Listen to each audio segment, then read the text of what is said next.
Shri Madhava Mahotsava, written by Srila Jiva Goswamipada.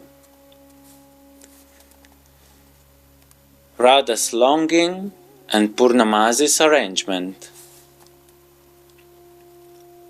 Feeling anxious, Radhika lowered her head and thought, "Will I be fortunate enough to see Shyam and his indescribable pastimes on the occasion of my Abhishek? Now, even a speck of his aroma is absent. Having been offered the lordship of his forests, and having seen these heavenly women, I wonder why I am still eager to see his face. Where are you playing now? There are too many people near me now. Is Purnamasi remembering me in this situation? Oh Krishna, how will I be able to see you?" Reading Radha's thoughts by seeing the emotions on her face, Purnamasi said to Vrinda, "Quickly bring me the sapphire gem of Raj." Lalita and the other Sakis were also thinking about this. So, when they heard Purnamasi's words, they became blissful. Then Radha said to herself, "O fickle heart, be comforted." Appearance of Saraswati and offerings. When the sky became full of flowers, the presiding deity of the beauty of flowers appeared as Saraswati. Seeing this, Yamuna informed Purnamasi. With Purnamasi's permission, Saraswati entered, holding a brilliant casket. Opening the casket, Saraswati said, "Savitra is offering this lotus garland. Indrani is offering this gold asan. The wife of Kuvera is offering jeweled ornaments. The wife of Varuna is offering a golden danda. The wife of Vayu is offering 2 white chamaras. Swaha, the wife of Agni, is offering 2 pieces of cloth. And the wife of Yamaraj is offering a jeweled mirror through my hands." Previously, the demons had stolen these treasures worthy of Vrindavan. The Devas conquered the demons and retrieved these items. Now, they have given them all to us. But the brilliance of these treasures destroys the radiance in our effulgent families.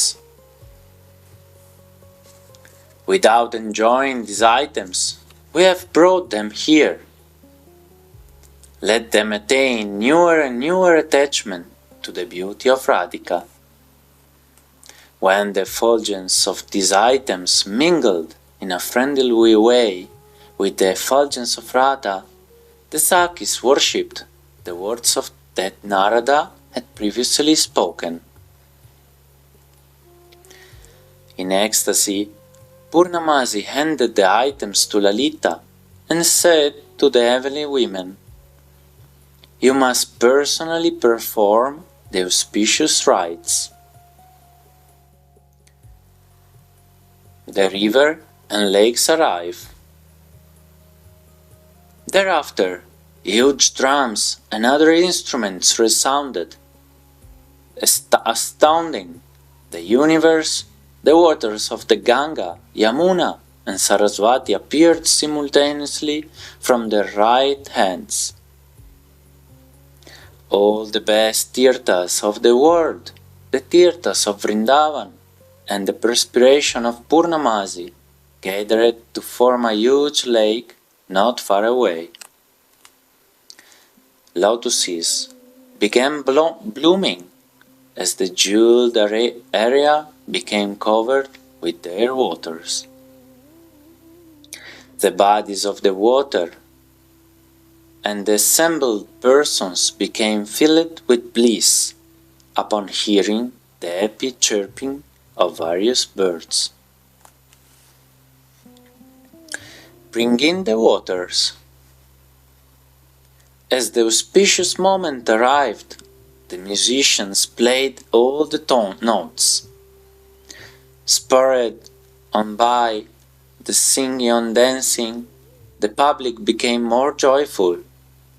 Dividing themselves into 3 groups, the musicians increased their enthusiasm by playing different tunes and mixing with their rivers and the followers of Radha in prema. Then, by the permission of Purnamasi, Vrinda and the Astashakis, surrounded by the heavenly women, carefully carried the 9 pots,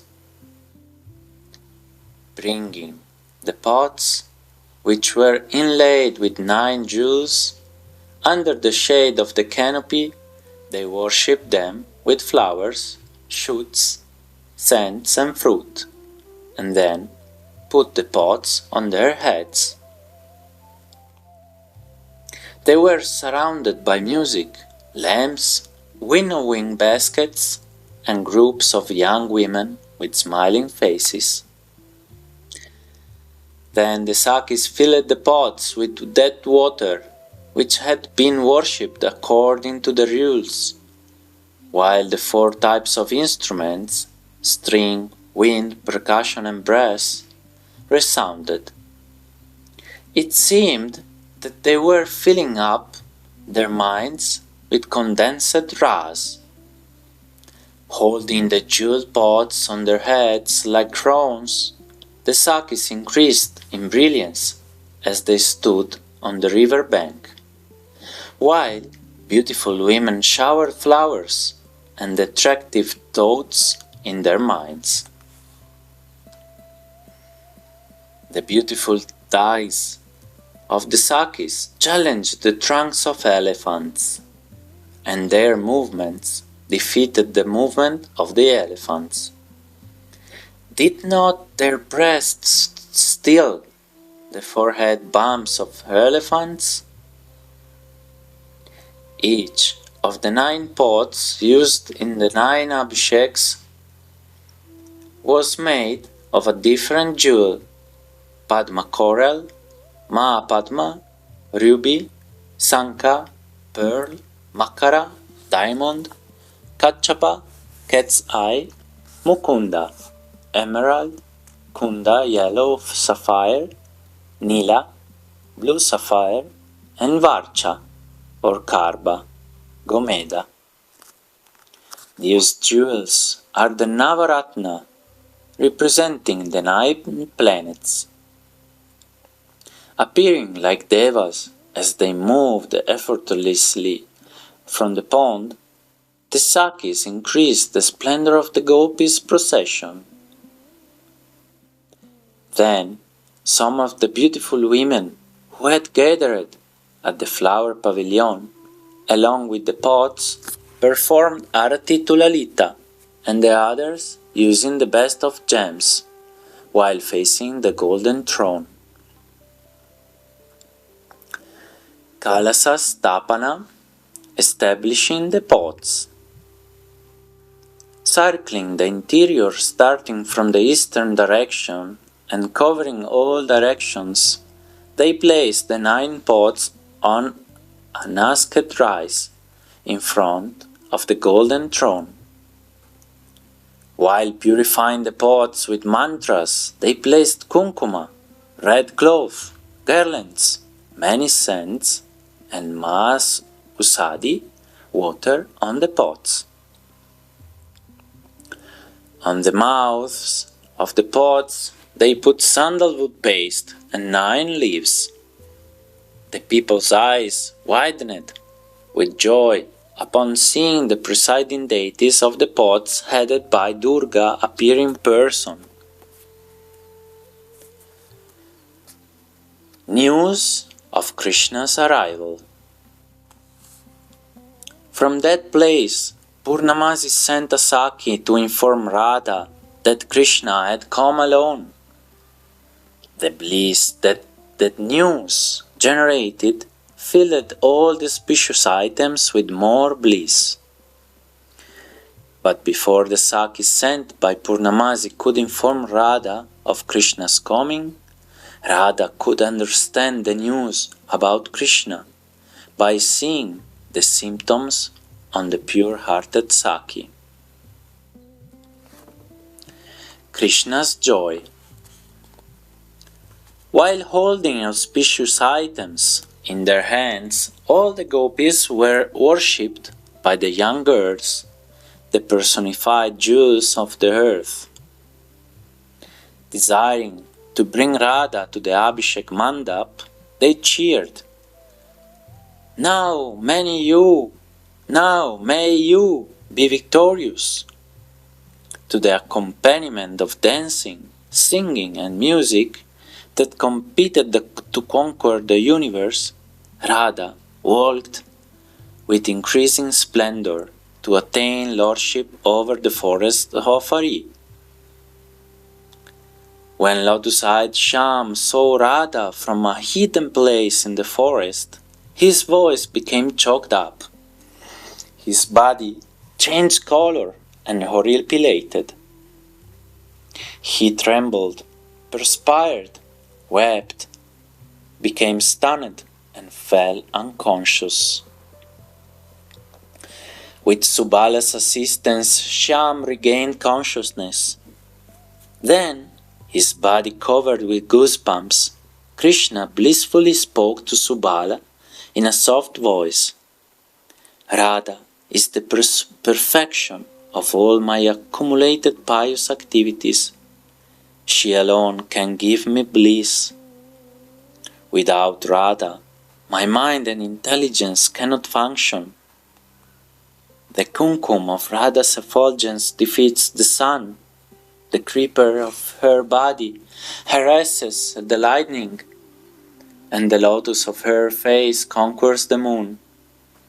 In the sky of my heart, all three of these lights are simultaneously shining.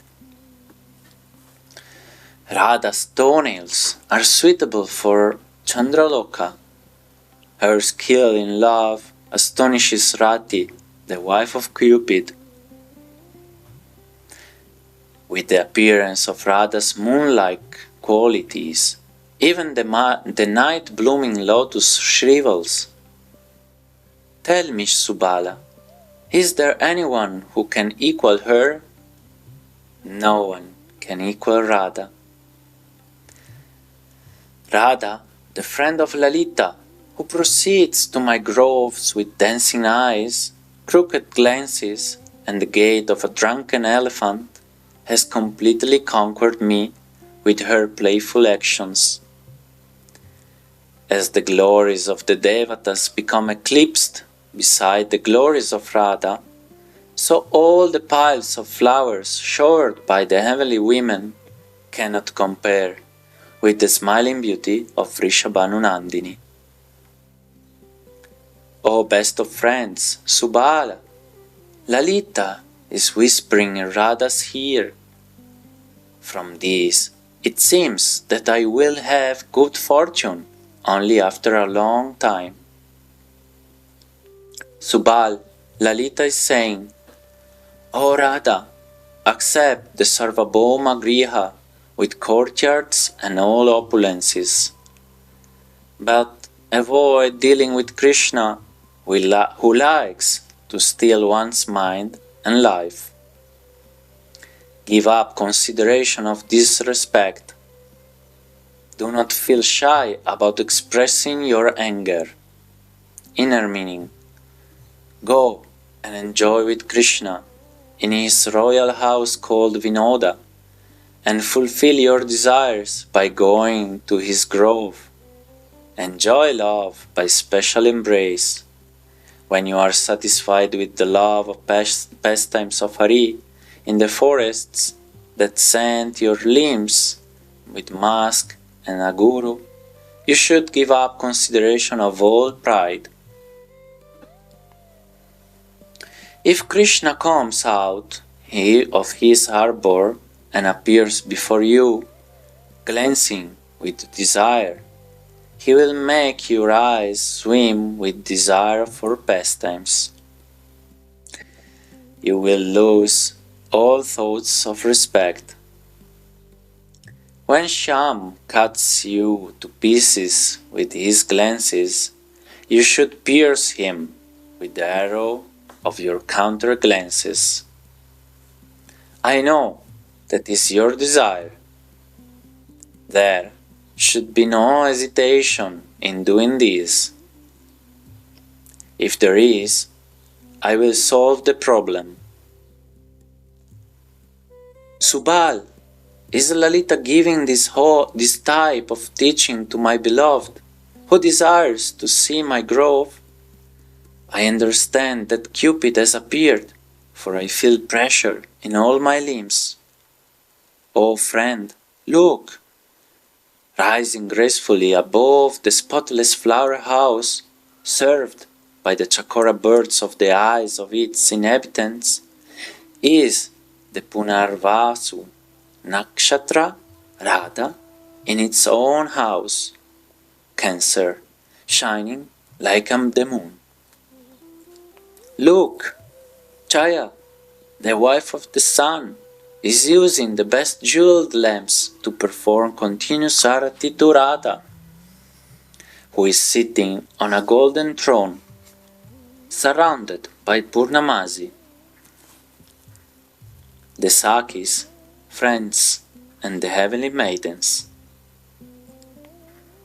The assembled persons have begun singing auspicious songs in choked voices, breaking out in goosebumps and shedding tears. When the jewels of the lamps come near Radha, my heart goes berserk. Hey Saka! The Sakis have placed auspicious pots on either side of Radha's throne. Have those two pots attained a place on her chest as breasts? Radha, whose glory cannot be disputed by the learned, has placed rice, barley, shoots, and fruits on a gold plate. By that, the lotus-faced Lakshmi has blessed the festival with all success. Subal, look! By the permission of Purnamasi, Radha, praised by all the people, has ascended the gold throne and is increasing its splendor. Sitting on the throne on the platform in the Kunja Mandir, Radha, desired by even Cupid, is constantly radiating her effulgence and completely overwhelming me. As Radha sits on the gem-studded, incomparably crafted throne, she forcibly attracts my mind with her golden lotus face, golden scepter, and other royal attire. O friend, has some sorceress of man, unseen before, appeared here? Seeing Radha's all-attractive form, the Sakis are drowning in an ocean of bliss. They are so overwhelmed with joy that they cannot see, act, or even speak. O my friend Subal, that is my Radhika. Giving up her anger towards me, she has now made her appearance. Radha will now be bathed and assume royal status like me. What more could I desire? While Murari conversed in this way with his friend Subal, Radha, had become extremely anxious to see him. Purnamasi heard this news from Vishaka